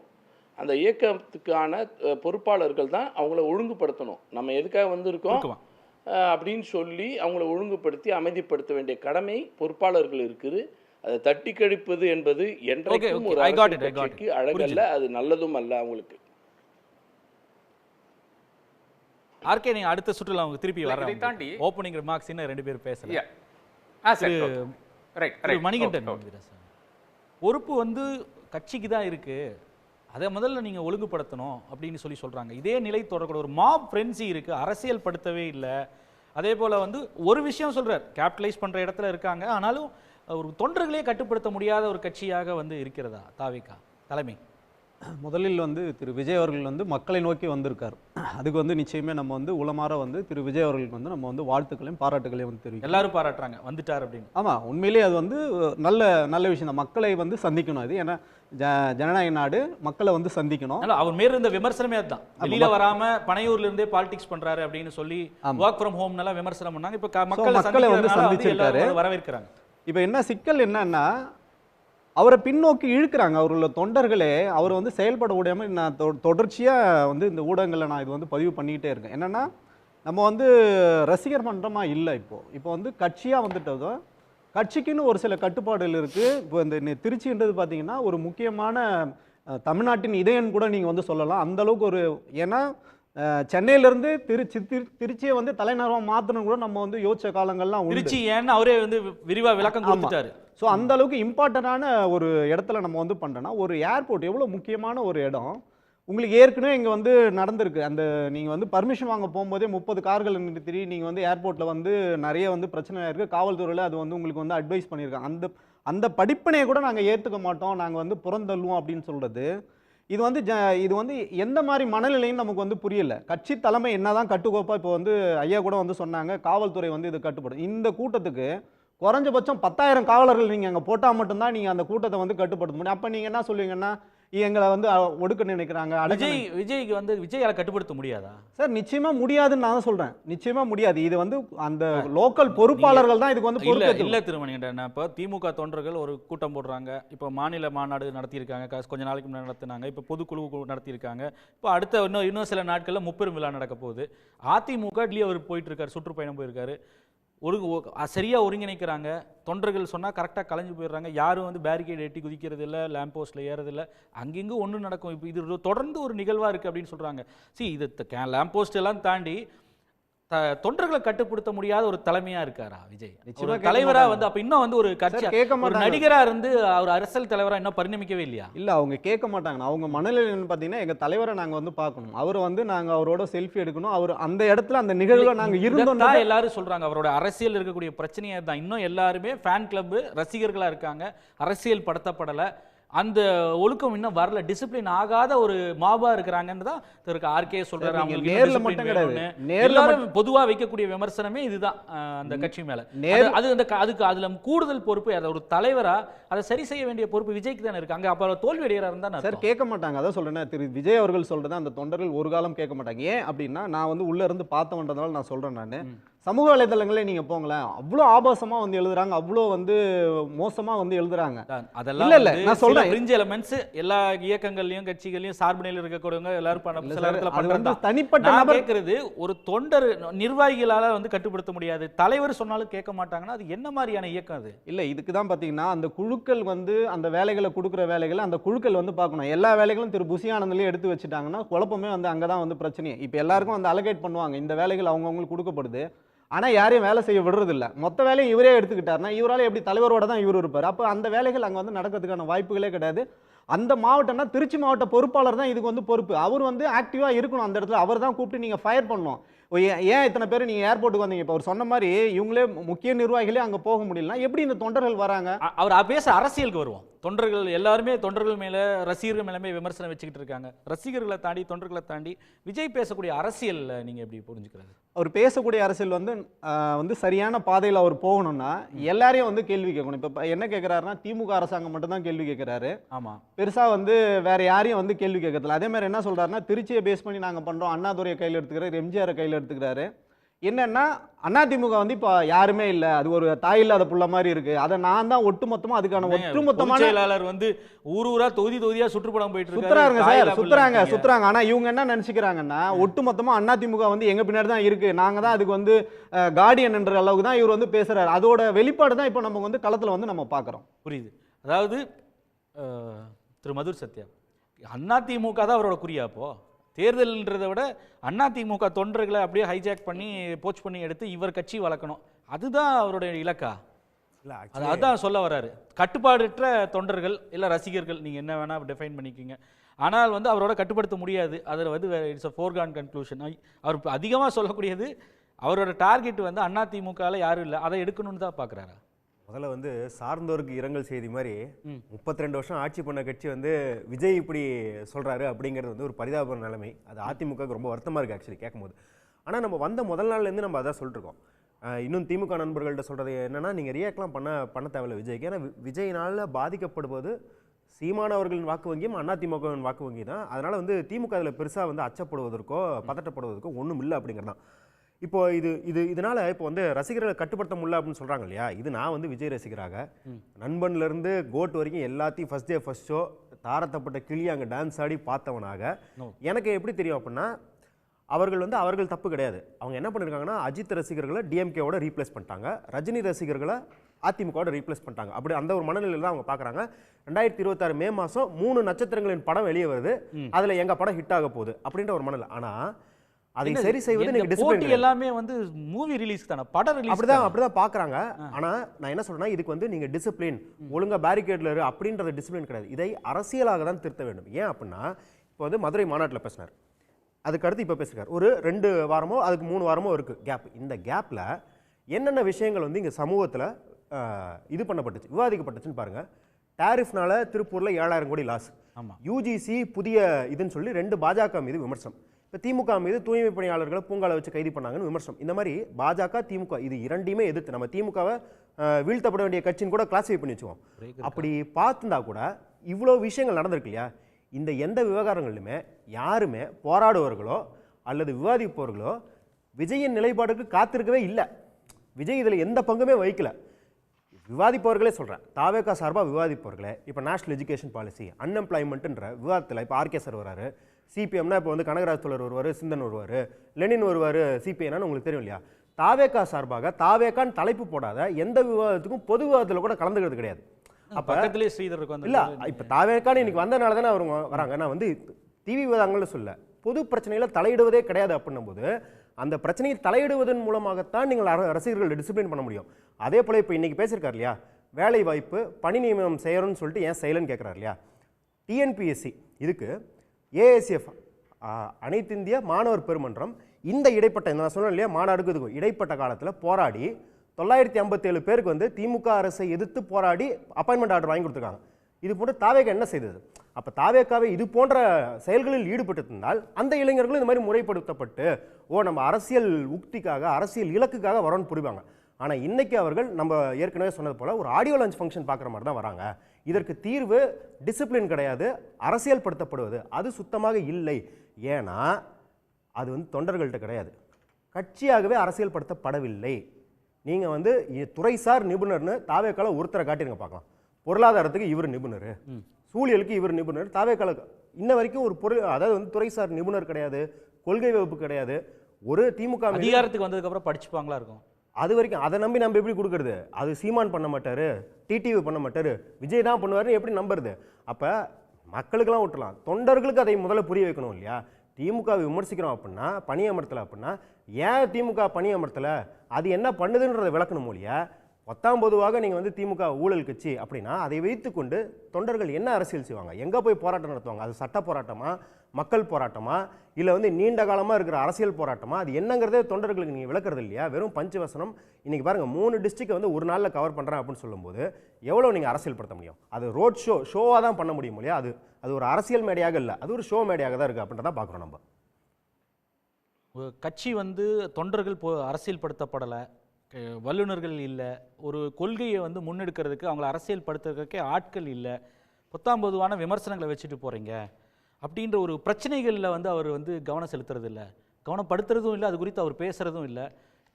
இன்னைக்கு முதல் முறையாக அவர் களத்துக்கு வந்தது தான் பெரிய ரிலீஃப், அதை தான் கொண்டாட வேண்டியிருக்கு. பெரிய பிரச்சனை. இன்னைக்கு கூட வந்து சிறப்பு வாக்காளர் திருத்தம்ன்ற சொல்லக்கூடிய எஸ்ஐஆர் குறித்து எந்த ஒரு விமர்சனம் பெரிய அளவுக்கு வரல. 1 நேஷன் 1 எலெக்ஷன் மென்ஷன் பண்ணியிருக்காரே ஒழிய, இந்த நாட்டில் வந்து தேர்தல் என்ற முறை வந்து சரியாக நடக்குமா, பாஜக வந்து எப்படி வந்து தேர்தல் ஆணையத்தையே வந்து காம்ப்ரமைஸ் பண்ணி அதையும் வந்து ஒரு ஓட் ரிக்கிங் மெஷினாக வந்து முதலமைச்சர் வாசலில் சொல்லணும்னா ஓட் ரிக்கிங் மெஷினாக மாற்றி வச்சிருக்கு அப்படின்னு நாடு முழுக்க ஒரு கொந்தளிப்பு இருக்குது. அது ஒரு பெரிய பிரச்சனையாக பேசப்படுது. அவர் சொன்ன மாதிரி டாரிஃப் பிரச்சனையெல்லாம் பேசப்படுது. இது குறித்து எந்த பிரச்சனைகள் குறித்தும் கவனப்படுத்துறது இல்லை, பேசுவதற்கு தயாராக இல்லை இந்த கட்சி. தொண்டர்கள் மத்தியிலும் அது குறித்து விழிப்புணர்வு இல்லை. ஏன்னா அதுக்கு உங்களுக்கு ஆட்கள் கூட இல்லை. 10ஆம் பொதுவாக சும்மா ஒரு அப்பப்போ 3 மாதங்களுக்கு ஒரு முறை கூடி டீசர் போல் ஒரு டைட்டிலு, டீசரு, ஆடியோ லான்ச்சு, அதுக்கப்புறம் மூவி ரிலீஸ் மாதிரி ஒவ்வொரு 3 மாதத்துக்கு ஒருக்கா கூடினா போதுமா? சில இடங்களுக்கு ரோட் ஷோ போனால் மட்டுமல் போதுமா? எப்படி வந்து அரசியல் படுத்துவீர்கள், மக்களை வென்றெடுப்பீங்க என்னங்களா அப்படின்னு கேட்குறாங்க. அதாவது தாவேக்காவு மேலே எதையுமே சொல்ல முடியாது. அதனால் ஒரு இது நெரேட்டிவ் செட் பண்ணி தானே சொல்ல வந்திருக்கீங்க நீங்கள் இன்வெஸ்டிக் பண்ணி அலோவ் மீ டு ஸ்பீக். அதாவது தாவேக்கா வந்து எந்த குற்றத்தையும் பொதுமக்கள் மேலே தாவேக்கா இந்த குற்றம் செஞ்சதுன்னு சொல்கிறதுக்கு எந்த விதமான முகாந்திரமோ ஹோல்டோ கிரவுண்டோ யாருக்கும் இந்த இல்லை. அதனால் ஒரு நெரேட்டிவ் செட்டிங் அது இல்லை இது இல்லை. Yes, it is a growing party. Ups and downs சின்ன இடையூறு இல்லை. ஒரு சின்ன விஷயம், ஆட்சியில் இருக்கிற கட்சி மேலே அவங்களோட செயல்பாடை வச்சு ஒரு விமர்சனம் வைப்பாங்க. ஆட்சியில் இருந்த கட்சி பின் முன்னாடி என்ன தோல்வி அடைஞ்சது அப்படின்னு விமர்சனம் வைக்கலாம். இப்போதான் 1 வருஷத்துக்கு முன்னாடி ஆரம்பிச்ச கட்சியில் குறை சொல்லணும்னா என்ன குறை சொல்றது? உங்க அரசியல் மீதே குறையில் இருக்கு. அதை தானே சொல்றாங்க. நீங்க அரசியலே படுத்தலைன்றாங்க. தாவேக்கா வந்து ஒவ்வொரு சிஸ்டத்தையும் நாங்கள் சொல்லிகிட்டே இருக்கோம். ஒவ்வொரு விஷயத்தையும் நாங்கள் தீர்மானித்து அடியெடுத்து வச்சு வைக்கிறோம், அளந்து அடியெடுத்து வைக்கிறோம். நீங்கள் சொல்கிறீங்களே சாரை பற்றி பேசணும், அதை பற்றி பேசணும், இதை பேசணும், ஓவர் நைட்டில் பேச முடியாது. ஒரு இதெல்லாம் பேசினா மினிமம் 5 ஹவர்ஸ் ஆகும். 5 ஹவர்ஸ் எங்களை ஒரு தலைவரை, ஒரு பொலிட்டிக்கல் லீடரை 6 மணி நேரம் ஒரு கேபினுக்குள்ளேயே வச்சு வெளியே எந்திக்காதீங்க. இந்த கூட்டத்தை கொஞ்சம் டிஸ்பர்ஸ் ஆகிருக்கும். அவர் வந்து வெளியே வந்து கை காட்டிகிட்டே வந்திருந்தாருன்னா இந்த டிஸ்பர்ஸ் ஆகும். இந்த இவ்வளோ க்ரௌடு வந்து இங்கே திக்காக வந்திருக்காது. அதுக்கு தான் க்ரௌட் மேனேஜர் நான் ஃபஸ்ட்லேயே சொன்னேன். இந்த க்ரௌடு சேர்த்துறதுக்கு தான் வந்து அப்படி வந்தாரா? இல்லை க்ரௌடு சேர்ந்து மெதுவா வந்தாரா? ஏன்னா 10:30 to 11 தான் கொடுக்கப்பட்டது. எனிவே அதுக்குள்ள நம்ம ரொம்ப போக வேண்டாம். க்ரௌடு வரும். எனி ஈவென்ச்சுவாலிட்டி வந்தாலும் இந்த க்ரௌட் மேனேஜ் பண்றது அந்த ரைட் அத்தாரிட்டி தான் பண்ண முடியும். நானும் நீங்களா பண்ண முடியாது. சார், க்ரௌட் மேனேஜ்மென்ட்ட பேசிட்டோம். நம்ம இப்ப கேட்கக்கூடியது அரசியல் படுத்து. பிரச்சனைகள் ஏன் பேசலன்னு கேக்குறாங்க. அரசியல் 5 மணி நேரம் ஆகும் எஸ்ஐஆர் குறித்து பேசுறதுக்கு அப்படினா அதனால பேசாம இருக்கலாமா? அப்ப பேசுவோம். எப்போ? அது ஒவ்வொரு கொஞ்சம் சிஸ்டமேட்டிக்கா தான் சார் ஓவர் நைட்ல பேச முடியாது. அக்டோபர்ல இங்கே எஸ்ஐஆர் வரப்போகுதுன்னு சொல்றாங்க சார். நாடு முழுக்க வந்து அக்டோபர்ல வரப்போகுதுன்றாங்க. நம்ம செப்டம்பர்ல பாதியில இருக்கோம். பேசுவோம் கொஞ்சம் கொஞ்சமானா எப்போ? எங்களுக்கு தெரியுமில்லங்க, அரசியல் கட்சிக்கு தெரியுமில்லங்க, அரசியல் கட்சியோட ஸ்ட்ராட்டஜி தெரியுமில்ல, விவேகம் வேணும் சார். உங்க இஷ்டம் இல்ல, கரெக்ட் தான், நான் ஒத்துக்கிறேன். தெரியும், நீங்க சொல்றத நான் புரிஞ்சுக்கிறேன். டீம் இருக்கு, ஒரு சிஸ்டம் இருக்கு, எப்படி பண்ணனும் நீங்க சொல்றத இது புரிஞ்சுக்கிறேன். உங்களுடைய டிஸ்கிரிப்ஷன் நீங்க எப்ப நீங்க முடிவு பண்ணிப்பீங்க. நீங்க வந்து எல்லாம் பேசணும்ங்கறதுக்காக தாவேக்கா வந்து எல்லாம் பேசாது. எதை பேசணும், எப்படி பேசணும், எதை பிராக்டிஸ் பண்ணணும், எதை ஃபோக்கஸ் பண்ணணும், ஃபர்ஸ்ட் அடிக்கணும், எது செகண்ட் அடிக்கணும், எது தேர்ட் அடிக்கணும், எது இன்னைக்கு பேசணும், எது நாளைக்கு பேசணும், எது அடுத்த மாசம் பேசணும், எதை ரிசர்வ் பண்ணணும், Correct, எதை sir. நெக் ஆஃப் தி மூவ்மெண்ட்ல பேசணும், இதெல்லாம் ஸ்ட்ராட்டஜி சார். 100% நான் ele- ஒத்துக்கிறேன் சார். அது election உங்களோட டிஸ்கிரிப்ஷன் இல்லன்னு இது- சொல்ல. இது- ஆனா மக்கள்னு ஒருத்தங்க இருக்காங்கல்ல, ஓட்டு போடக்கூடிய மக்கள் கேட்பாங்கல்ல, இந்த பிரச்சனை குறித்து ஏன்டா விஜய் மக்கள் வந்து தான் வாய் சார் திறக்கல அப்படின்னு சார், கேட்பாங்கல்ல. மக்கள் தான் சார் சொல்றாங்க சார் பேச வேண்டாம்னா. இல்ல மக்கள் தான் சொல்றாங்க சார் விஜய் சார் வாங்க, பேச நீங்க வேண்டாம், சும்மா வாங்க. வந்து road show பண்ணிட்டு நீ- போங்கன்றாங்க. just ignore the criticism. இவங்க சொல்றதெல்லாம் சொல்லாதீங்க, இது ஒரு ஸ்டீரியோடைப் ரெக்கார்ட். சார் இவங்க சொல்றது இல்ல, நான் சொல்றது மக்கள்கிட்ட வந்து இப்ப தேசிய அளவுல வந்து இது பிரச்சனை கவனப்படுத்தப்படுது, எஸ்ஐஆர் குறித்து டீலிமிட்டேஷன் குறித்து பேசப்படுது. ஆமா. அது குறித்து வந்து மக்கள் சொல்றாங்களா, நீங்க பேசாதீங்க விஜய், நீங்க வந்துட்டு மட்டும் போங்க அப்படின்னு சொல்றாங்க. மக்களுக்கு வந்து இன்னைக்கு தண்ணி இல்ல, இன்னைக்கு எங்க தண்ணி இல்ல? பாத்ரூம் இருங்க. நான் என்ன அடிப்படை தான் சொல்றாரு, அடிப்படை வசதி இல்ல. அதுதான் தமிழ்நாட்டுல priority. தண்ணி இல்லாத இடம் எங்க சார்? அதுதான் priority. தமிழ்நாட்டுல எத்தனை இடத்துல தண்ணி இல்ல? தண்ணி எங்க இல்ல? எது priorityனா பேசிக் அம்யூனிட்டிஸ். அது தண்ணி மட்டும் இல்ல, பேசிக் அம்யூனிட்டிஸ். அது இல்லாத எது குறிப்பா எங்கன்னு கேக்குறாங்க. இல்ல நான் ஸ்பெசிஃபிக்கா எப்படி முடிச்சிட்டோம். இங்க பாருங்க, சுருக்கமா. ஒரு தமிழ்நாட்டுல அந்த நாமக்கல்ல கிட்னி திருட்டு நடக்குது. திமுக எதிராக பேசுங்கன்ற திருப்ப வந்து அப்பாவி மக்கள், பாமரர்கள் தங்களுடைய கிட்னியை வந்து பறி கொடுத்து நிக்கிறாங்க. இது எந்த ஜேர்னலிஸ்டோ, எந்த ஒரு நடுநிலையாளர் இருங்க, அந்த ஆஸ்பத்திரி முன்னாடி போராட்டம் பண்ண இருங்க சார் சொல்ல விடுங்க சார். இதெல்லாம் வந்து யார் செய்யணும்? கவர்மெண்ட் செய்யணும். இது யார் எடுத்து சொல்லணும்? ஃபர்ஸ்ட் எடுத்து சொல்றது யாரு? பிரஸ் எடுத்து சொல்லணும். எத்தனை பிரஸ் எடுத்து சொல்லிச்சுத? இதனால இதைத்தான் நாங்கள் சொல்றோம், நாங்க வந்தா இந்த வெற்றிடத்தை நிரப்புவோம், ப்ரையாரிட்டிஸ் பண்ணுவோம். எதை முதல்ல பண்ணணும், எது அத்தியாவசியம் அதை ஃபர்ஸ்ட் பண்ணுவோம், எது பின்னாடி பண்ணணும், எது கொஞ்சம் ஒரே நாள்ல ஒண்ணு பண்ண முடியாது. ஹாஸ்பிடல்ல அரசுக்கு அழுத்தம் கொடுத்தது பாசிபிள் இல்ல. Not at all possible. இத பத்தி இல்ல நான் வந்து நீங்க சொன்னதுக்காக வந்து அதை மட்டும் ஒரு சின்ன கிளாரிஃபிகேஷன் பண்ணிடுறேன். இத பத்தி எக்ஸ்டென்சிவா ரிப்போர்ட் ஆனதுனால தான் மீடியால இப்ப ஆர்கன் டொனேஷன் ரூல்ஸே வந்து மாத்தி அமைச்சிருக்காங்க. அதே மேல வந்து அரசு வந்து சட்ட ரீதியா அதுக்கு நடவடிக்கை எடுத்துட்டு இருக்காங்க. இல்ல நேரே இல்லாதனால நான் எம்எல்ஏ இருக்கும்போது கூட ஒரு தொகுதியில் ஒரு பிரச்சனை இருக்குன்னா முக்கியமான பிரச்சனை எது அதை தான் ப்ரையாரிட்டிஸ் பண்ணணும். 1000 பிரச்சனை இருக்கும் ஒரு தொகுதியில், இல்லைன்னு சொல்ல முடியாது. ஆனால் ப்ரையாரிட்டிஸ் பண்ணுறது முக்கியமானது எது, அதுக்கடுத்த பிரச்சனை என்னது, அதுக்கடுத்த பிரச்சனை, இப்படித்தான் வருவது. இப்படித்தான் அரசியல் கட்சிகளும் செய்யும். அரசியல் கட்சிகள் எல்லாத்தையுமே பார்க்கணும். காம்ப்ரிஹென்சிவ் அப்ரோச்சில் தான் அரசியல் கட்சிகள் மூவ் பண்ண முடியும். அவர் என்ன பதில் இருக்கு, என்ன பதில் திமுக சார்பா என்ன பதில் இருக்குன்னு கேட்போம். திரு எழிலரசன், அவங்க பிரையாரிட்டி படி நாங்க எங்க பிரச்சனைகள் எழுப்புறோம். ஒரு தொகுதினா பிரச்சனை இருக்கும், ஒரு மாநிலத்துக்கு பிரச்சனை இருக்கும், அது எங்களோட பிரையாரிட்டி, இந்த நாட்டில் என்னென்ன பிரச்சனைகள் பிரையாரிட்டியோ அதை படி பேசுறோம். கேட்டுரும். அப்போ அந்த பிரையாரிட்டி படி பேசுறோம் அப்படின்றாரு. அவர் எங்க பிரையாரிட்டியில எது எங்க இருக்குன்னு அவர் விளக்கி இருக்காரு. அதான் இல்ல, அவங்க பிரையாரிட்டி படி வந்துட்டு எதுன்னு இப்பயே தெரிஞ்சிடுச்சு. வேலை வாய்ப்பு வேணும்னு சொன்னால் வேலை வாய்ப்புக்காக 2 கோடி பேருக்கு வருஷத்துக்கு வேலை கொடுப்பேன்னு சொன்ன மோடி 10 வருஷம் ஒன்றுமே பண்ணலை. இது வரைக்கும் அதை பற்றி பேசலை. டிஎன்பிசி மூலிமா மட்டும் இல்லை, தொடர்ந்து தொழில் புரட்சியை ஏற்படுத்தி இன்றைக்கி வந்து இந்தியாவிலேயே டாப் மோஸ்ட் இண்டஸ்ட்ரியலிஸ்டாக இருக்கக்கூடிய மாநிலமாக தமிழ்நாடு மாறி இருக்குது. வேலைவாய்ப்பு அதிகரிச்சிருக்கு.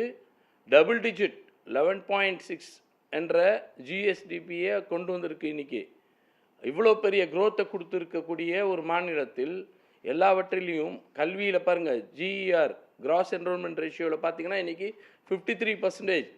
ஸ்டேட் இந்தியாவினுடைய ஆவரேஜே 26% தான்.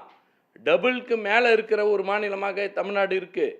இவ்வளோ பெரிய க்ரோத்தை கொடுத்துட்ருக்க நேரத்தில் இது ஒன்றையும் இவங்க பொத்தாம்பொதுவாக தண்ணீர் பிரச்சனைன்னு சொன்னார். இப்போ பக்கத்தில் இருக்கிற திரு சத்யா கேட்டால் எங்கன்னு விளக்கமாக அவர் சொல்ல திரு ஸ்ரீதர், அதுவும் ஒரு முன்னாள் எம்எல்ஏ, அவருக்கே தெரியும் எதுன்னு இது சொல்லவே அவங்களுக்காக பின் பாயிண்டிங்கே தெரியல. அவங்களுக்கு குற்றம் சொல்கிறதுக்கு ஏதோ ஒரு குற்றங்கள் என்ற பேர். இன்றைக்கி நீங்கள் இந்தியாவில் விமன் எம்பவர்மெண்ட்டுன்றது சொன்னால் அது தமிழ்நாடு தான். அதிக அளவில் பெண்களுடைய முன்னேற்றத்தை ஆளுமையை நிரூபித்திருக்கக்கூடிய மாநிலம். இன்னொரு இன்ஃபர்மேஷன் சொல்கிறேன், அதிக அளவில் பெண்கள் வேலைக்கு செல்லக்கூடியவர்கள். அதிக அளவில்னு சொல்கிறத விட 100 பேர் இன்றைக்கி ஒட்டுமொத்த இந்தியாவில் பெண்கள் வேலைக்கு போகிறாங்கன்னா அதில் 41 பேர் தமிழ்நாட்டிலேருந்து மட்டும்தான். Just imagine. மீதி இருக்கக்கூடிய மற்ற அத்தனை மாநிலத்தில் தான் மீதி 59 பேரே போகிறாங்க. 41 பேர் பெண்கள் இன்றைக்கு தமிழ்நாட்டில் இருக்கக்கூடிய பெண்கள் தான் வேலைக்கு போகிறாங்க. இங்கே சட்டம் ஒழுங்கு சரியில்லாமல் தான் வேலைக்கு போகிறாங்களா அவ்வளோ பேர்? அவங்களுக்கு பாதுகாப்பு இல்லாத நிலையில் தான் வேலைக்கு போகிறாங்களா? அந்த சரியான சூழல் இல்லாதனால தான் வேலைக்கு போகிறாங்களா? படிக்க போகிறவங்க இவ்வளோ பேர் போகிறது எதனால்?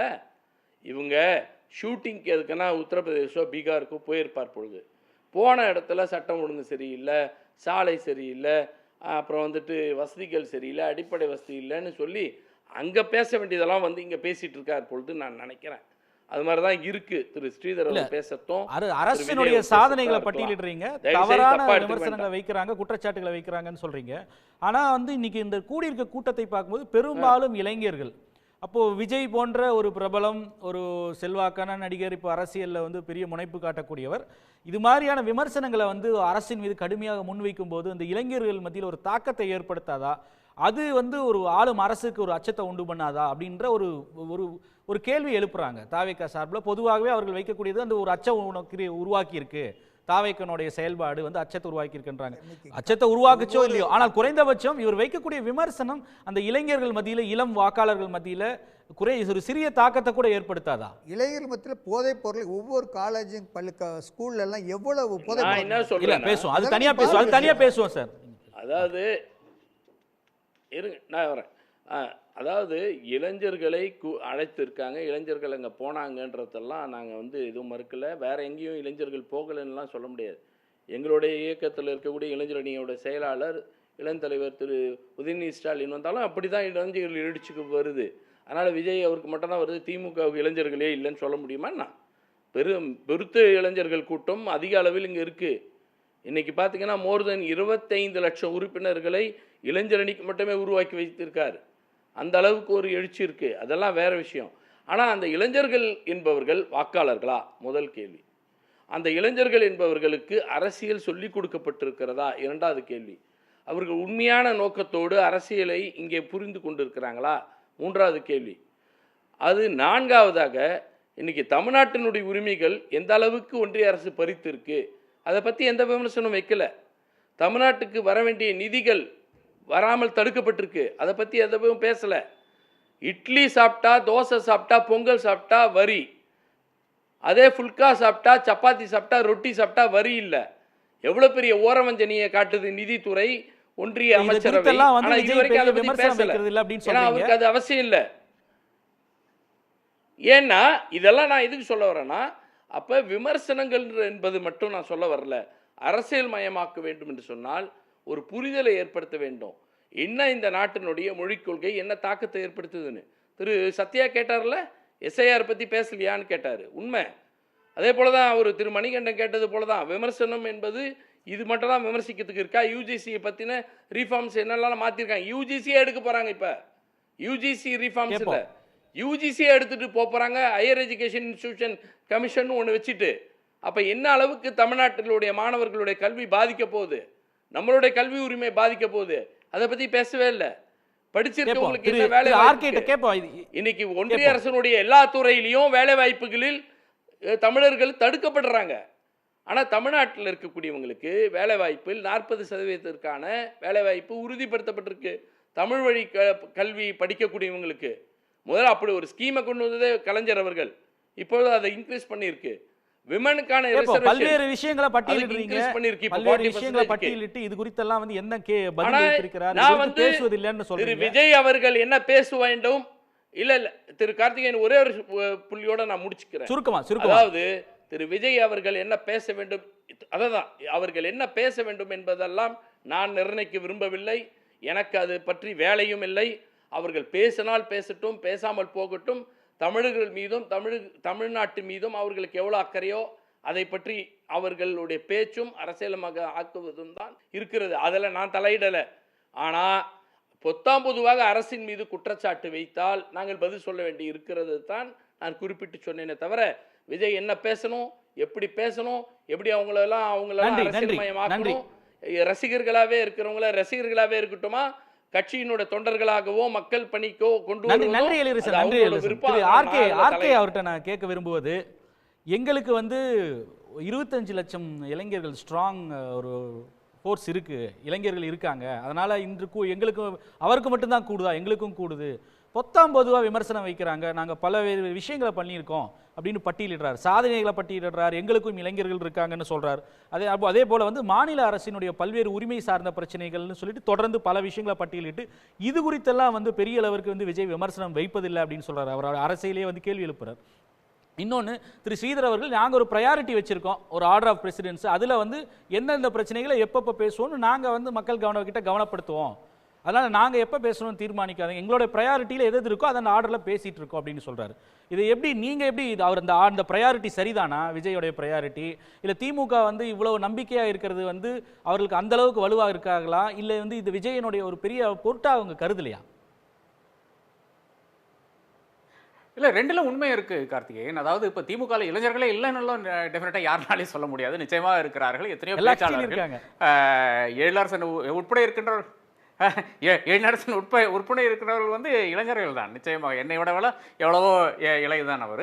அப்படி பார்த்து விட்டால் எல்லா கட்சியிலும் இருக்கிறாங்க, அதில் மாற்று கருத்தே இருக்க முடியாது. ஆனால் விஜய்க்கு வருகின்ற இந்த அளவுக்கான ஒரு ஃப்ரெண்ட்ஸீடு மாப் இருக்கு இல்லையா, அது யாருக்குமே கிடையாது, வேற யாருக்குமே கிடையாது, இந்தியாவிலே யாருக்குமே கிடையாது என்பதுதான் உண்மை நிலையா இருக்கிறது. இது நாம் வந்து அறிந்து கொள்ள வேண்டும், புரிந்து கொள்ள வேண்டும். இதுல தான் இது ஒரு நான் பொலிட்டிசைஸ் கிரௌடா இருக்கிறது. இது வந்து விஜய்க்கு சான்ஸ் இருந்தது, ஒரு வருஷம் முன்னால் இருந்து ஆரம்பித்து விட்டு இந்த கிரௌடை வந்து அப்படியே வந்து ஒரு பொலிட்டிக்கல் கிரௌடா கன்வெர்ட் பண்ணக்கூடிய அந்த வாய்ப்பு அவருக்கு இருந்தது. அவர் வந்து தவற விட்டார், அது செய்யவில்லை. இப்போ என்னை பொறுத்தவரை என்ன நடக்க போகுதுன்னு பார்த்தீங்கன்னா, இந்த மாதிரி இப்போ வந்து விஜயனுடைய அந்த பயண விவரம் வந்து அவர்கள் வந்து வெளியிட்டிருக்கிறார்கள். டிசம்பர் 20 மட்டும் அவர் வந்து இப்படி தமிழ்நாட்டில் உலா வந்து கொண்டிருப்பார். இதே மாதிரியான சீன்ஸ் வந்து எல்லா இடத்துலையும் அரங்கேற போகுது. இதை தாண்டி வந்து அடுத்ததுன்னு பார்த்தீங்கன்னா, ஜனநாயகம் என்ற படம் வந்து ஜனவரியில் ரிலீஸ் ஆகும். அதில் ஒரு எழுச்சி வரும் என்று நினைக்கிறார்கள். அதை வைத்துக்கொண்டு தேர்தலை அணுகலாம், அந்த மொமெண்டத்தை வைத்துக்கொண்டு அப்படியே போகலான்னு நினைக்கிறார்கள். இன்னும் அந்த பொலிட்டிசைசேஷன் இன்னும் நடக்கவில்லை. எழிலரசன் சொன்ன அதே பாயிண்ட் தான், பலரும் இங்கே குறிப்பிட்ட பாயிண்ட் தான். அப்போ பொலிட்டிசேஷன் இல்லாத ஒரு கிரௌட்ல வந்து ஒரு ஃபேன் பேஸ் இருக்கின்ற ஒரே ஒரு கிரௌடு, இப்போ ரஜினியினுடைய கிரௌடு கூட ஓரளவுக்கு வந்து ஒரு ஆன்மீக கிரௌடு, இல்லை என்றால் சங்கி கிரௌடு கூட எடுத்துக்கொள்ளலாம். அவர்களுக்கு ஒரு அரசியல் இருந்தது, ஆனால் இங்கே அந்த அரசியல் கூட காணவில்லை என்பதுதான் முக்கியமான விஷயமா இருக்கிறது என்னை பொறுத்தவரை. நிச்சயமாக ஸ்ரீதர் சார் சொன்ன மாதிரி அவர்களுடைய அந்த ப்ரையாரிட்டிஸில் அவர்கள் பேசலாம், யாருமே வந்து அதை மாற்றுக்கிறதே சொல்ல முடியாது. ஆனால் இது பேர்னிங் இஷ்யூஸில் வந்து அவருடைய நிலைப்பாடு என்னன்ற விஷயம் இருக்குது இல்லையா. இன்னைக்கு வந்து மணிப்பூரில் போய் பிரதமர் நிற்கிறார், அதை பற்றி ஒரு வார்த்தை சொல்ல வேண்டாமா? 2 வருஷத்துக்கு பிறகு வந்து எவ்வளவோ ரேப்ஸ் நடந்த ஒரு இடத்துல வந்து நீங்க வந்து பிரதமர் போய் நிற்கிறார். என்ன பெரிய ஒரு அவலம், என்ன பெரிய ஒரு டிராமா! இதை விட எனக்கு வந்து வார்த்தைகள் இல்லைங்க. அதாவது ஒரு பிரதமர் வந்து அந்த மக்கள் வந்து எந்த அளவுக்கு கொந்தளித்து போய் கொண்டிருந்தார். நம்முடைய கனிமொழியினுடைய ஒரு டீம் போய் அங்கே வந்து விசிட் பண்ண பிறகு வந்து அவர்கள் கண்ணீர்கள் வந்து பேசிக் கொண்டிருந்தார்கள். அந்த அளவுக்கு மோசமான ஒரு இடத்துல, அதாவது மழை பெய்யும் போது அங்கே ஒழுகி கொண்டிருக்கும் அந்த அளவுக்கு வந்து ஒரு ஃபெசிலிட்டிஸ் இல்லாமல் ஒரு இடத்துல வந்து மக்களை வந்து வைத்துக் கொண்டிருந்தார்கள். இது 1 வருஷம் முன்னாடி நடந்த விஷயம். பீரன் சிங் இப்போ வந்து ஏதோ பெருசாக ஆஹா ஓஹோன்னு பேசிக் கொண்டிருக்கிறார். பிரதமர் போய் உட்காந்து ஒரு ரயில்வே லைன் வந்து இனாகிரேட் பண்ணுறாரு. எவ்வளோ பெரிய ஆவலம், இதை பற்றி ஒரு வார்த்தை பேச வேண்டாமா என்ற கேள்வி வந்து என்னுடைய மனதில் உதிக்கிறது. நீங்க தமிழ்நாட்டை பொறுத்தவரை நீங்க என்ன இஷ்யூ வேணா எடுங்க, என்ன இஷ்யூ வேணா எடுக்காம இருங்க, யாரும் வந்து மாற்றுக்கிறது இருக்க முடியாது. ஆனால் பிரச்சனை இவ்வளவுதான். பிரச்சனை வந்து பர்னிங் இஷ்யூஸ்ல நீங்க வந்து ஏதாச்சும் பேசுனீங்களா, பேசவில்லை என்ற நாட்டினுடைய தலையாய வச்சிருக்கிறதா சொல்றாங்க. வந்து ஜனநாயகம் வேணுமா, பிரையாரிட்டியில தான் நாங்க பேசுறோம். நாங்க ஒரு பிரையாரிட்டி செய்ய முடியுமா இல்லையா? அவங்க நாங்க ஒரு பிரையாரிட்டி வச்சு பேசுறோம் அப்படின்னு சொல்றாங்க. ஸ்டேட் தமிழ் சட்டசபை தாராளமாக பிரையாரிட்டி வைங்கன்னு சொல்றேன். ஆனால் மனதை ஒழுக்குகின்ற பிரச்சனைகளுங்க. அந்த 2 பெண்களை வந்து அந்த 2 பெண்களுடைய ஆடையை உருவி ஓட விட்டு இது மணிப்பூர்ல அவர் சொல்றது வந்து என்னன்னா, எங்களுக்கு முக்கிய பிரச்சனை வந்து தமிழ்நாட்டு பிரச்சனைன்றார். திருப்பூர் தமிழ்நாட்டில் இல்லையா? தமிழ்நாட்டு பிரச்சனை தான் பெருசா இருக்கு, அதெல்லாம் நாங்க முதல் பேசுவோம் அப்படின்றார். இல்ல சார் இருங்க, இல்ல நேரம் இல்ல ஆர்கே, அவர் வந்து எங்க பிரையாரிட்டில ஃபர்ஸ்ட் தமிழ்நாடு இருக்கு, மணிப்பூர்ல அப்புறம் பேசுவோம் அப்படின்னு சொல்றாரு. இல்ல சார் நேரம் ப்ளீஸ் கோஆபரேட். இல்ல அதுல ஒரே ஒரு சின்ன பிரச்சனை தான் வருது. நாம் அனைவரும் இந்தியர்கள் என்ற அந்த உணர்வோடு நாம் பேசிக்கொண்டிருக்கிறோம். அதை கடந்து நாம் வந்து அதாவது இப்போ நாங்கள் எப்படிங்க தமிழராக எடுக்க முடியும்? நம்ம வந்து இப்போ நாளைக்கு வந்து தேர்தல் ஆணையம் வந்து முழுக்க பாஜகவினுடைய அந்த பிரான்ச் அலுவலகமாகிவிட்டது. நாளைக்கு வந்து தமிழ்நாட்டில் தேர்தல் இல்லைன்னா நீங்கள் எங்கே போய் நிற்பீங்க? அப்போ எதற்காக நீங்கள் குரல் கொடுக்க வேண்டும்? அப்போ இதற்காக குரல் கொடுப்பீங்களா இல்லையா? தேர்தல் ஆணையம் வந்து நாளைக்கு நாயனார் நாகேந்திரன் தான் முதலமைச்சர் நாளைக்கு வந்து அறிக்கை கொடுங்க. அந்த அளவுக்கு கேவலமான ஒரு தேர்தல் ஆணையமாக இருக்கிறது. பீகாரில் நடந்த அவலங்கள் பார்த்து கொண்டிருக்கிறோம். சுப்ரீம் கோர்ட் வந்து கழுவி ஊத்தி கொண்டிருக்கிறது. உங்களுக்கு ஒரு ஒப்பீனியன் கிடையாதா? அப்ப இங்க ஜனநாயகமே இருக்காது, தமிழர் ஒரு இனமே இருக்காது. நான் அதான் சொன்னேன். நீங்கள் சொல்கிறத வந்து ஆர்கே சொல்கிறத வந்து நான் முழுவதும் வெல் டேக்கன். இதை நாங்கள் இல்ல பாயிண்ட் டேக்கன், பதில் வரலன்றது அவரோட கவலை. இது எங்களுடைய தலைவர் பல இதுக்கு முன்னாடி நன்றி நன்றி சார். இறுதி கருத்தாக நான் எடுத்துட்டேன். நன்றி ஆர்கே, நன்றி நன்றி திரு ஆர்கே, உங்க இறுதி கருத்தாக நான் எடுத்துட்டேன். திரு மணிகண்டன் இல்ல நன்றி நன்றி திரு மணிகண்டன் அவர்களுக்கு வந்து பெரிய ப்ரையாரிட்டியில் இது இல்லை அப்படின்னு சொல்றதுக்கு அவரே பதில் சொல்லிட்டார். அதில் வந்து இதையிலையும் கவனப்படுத்தணும். இந்த நாட்டினுடைய முக்கிய பிரச்சனைகள், தேர்தலே நடக்குமான்னு தெரியாது, யாரை வேணால் டிக்ளேர் பண்ணலாம், எலெக்ஷன் கமிஷனோட ஒரு யூனிட்டாக, எலெக்ஷன் கமிஷன் பிஜேபி ஒரு யூனிட்டாக போயிடுச்சு அப்படின்ற அளவுக்கு இருக்குது. ஆனாலும் பேச மாட்டேன்றாரு. நீங்கள் இதை எப்படி புரிஞ்சுக்கிறீங்க? இது அவங்களோட ப்ரையாரிட்டி சரிதானா? திரு விஜய் அவர்கள் வந்து இதுவரை பேசல. போன முன்னாடி பேசினாரு. அது ஒரு அறிக்கை வந்துச்சு. கரெக்ட் பேசினாரு. அப்புறம் திரு விஜய் அவர்கள் அரசியல் வர்றதுக்கு முன்னாடிலேருந்து அவர் ஆதரித்து தொடர்ச்சியாக ஊடகங்களில் என்னை போன்ற நடுநிலைவாதிகள் பேசிக்கிட்டே இருக்கோம். ஏன்னா ஒரு புதிய சக்தியை வரவேற்கிறோம். இங்கே வந்து அரசியலுக்கு நீங்கள் வந்துட்டீங்கன்னா விமர்சனங்களுக்கு உட்பட்டு தான் ஆகணும். நீங்கள் யாரும் வந்து யாரையும் கேள்வி கேட்க முடியாதுன்னு சொல்லும். தார்மீக அடிப்படையில் ஒரு கேள்வி கேட்குறாங்க. நீங்கள் அந்த உள்கட்சி பிரச்சனையை நீங்கள் வந்து பேச வேணாம், எதிர்கட்சி பிரச்சனை பேச வேணாம். அந்த உள் மாவட்டங்களில் இப்போ நீங்கள் வந்து மதுரையில் மாநாடு போட்டீங்க, எய்ம்ஸை பற்றி ஒரு வார்த்தை பேச முடிஞ்சதா அவரால்? ஒரே ஒரு வார்த்தை. ஒரு ஒற்றை செங்கல் எடுத்து ஒருத்தர் வந்து எவ்வளோ இங்கே வந்து பிரளயமே வந்து உருவாச்சு, அவங்களுக்கு எவ்வளோ பெரிய ஸ்கோர் பண்ணாங்க. நீங்க ஸ்கோர் பண்ணுங்கன்னு சொல்றோம். உங்களுக்கு நாங்க இன்புட் தான் கொடுறோம். திரு விஜய் இல்ல நான் சொல்லிடுறேன் சார், ஒரே முடிச்சோம். இப்போ நீங்க திருச்சியில இன்னைக்கு வந்து பேசுறீங்க, இதெல்லாம் விஜய்க்கு தெரியாதா? அததான் சார் சொல்றேன். விஜய் அவர்களை சுற்றி இருக்கிற விஜய்க்கு அதை வந்து சொல்லணும்னு சொல்றேன். இப்போ இதெல்லாம் சொல்லாமே ஒரு தலைவருக்கு தெரியும். போன தேர்தலில் தமிழ்நாட்டினுடைய வந்து கேம்பெயின் சிம்பலா இருந்தது ஒரு செங்கல். அதனால கேக்குறோம், இது வந்து சொல்லி தெரிய வேண்டியது. பல பிரச்சனைகளை வந்து நாட்டு தலைவர்களுக்கு சொல்லி தெரிய வேண்டியது. காரணம் என்னன்னா, நான் தமிழ்நாட்டுல ஆட்சி அமைக்க போறேன் நீங்க தான் சொல்றீங்க. நான் உடனே 6 மாசத்துல ஆட்சி அமைக்க போறேன் நீங்க சொல்லும்போது, அப்ப இந்த கேள்விக்கெல்லாம் உங்ககிட்ட பதில் இருக்கணும். இதுக்கெல்லாம் எனக்கு நேரம் இல்ல, நான் அப்புறம் பார்த்துப்பேன்னு சொல்லு. தொண்டர்கள் வந்து இருக்காங்கன்னா தொண்டர்கள் வழிநடத்த வந்து ஒரு தலைவருக்கான கடமை. இறுதி கருத்தை எடுத்துக்கிறேன். அவருக்கு வந்து யாரும் சொல்லல, அதனாலதான் அவர் பேசல.